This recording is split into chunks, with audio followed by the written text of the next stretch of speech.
Habari hii leo ni tarehe 16 mwezi wa 12, almost imebakia siku 15 net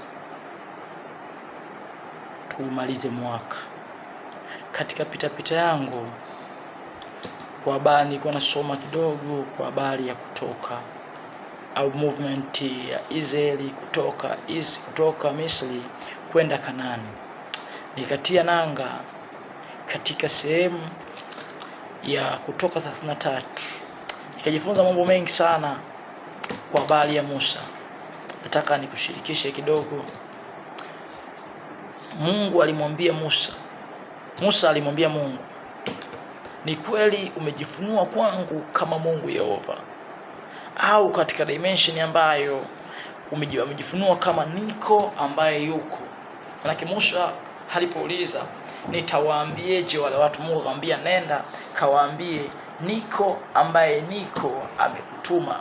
Lakini Musa akasema ni kweli umejifunua hivi kwangu katika dimension ambayo ukujifunua kwa Isaka babu yetu, kwa Ibrahim babu yetu, kwa Yakobo babu yetu.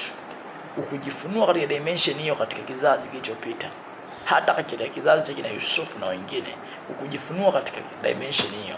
Ila ikiwa nimepata kibali mbele zako, naomba jifunue. Musa pamoja na Bwana kujifunua katika dimension ya juu kuliko wote, Musa kuna kitu alikiomba, kitu very nice sana. Ndicho kilichonifikirisha na mimi na kunipa ufahamu. Musa aliomba, alisema naomba nizijue njia zako, na kutokea kwenye kuomba kuzijua njia zake, Mungu akamwambia uso wako wangu utakwenda pamoja nawe. Just imagine, Musa aliomba Mungu, naomba nizijue njia zako.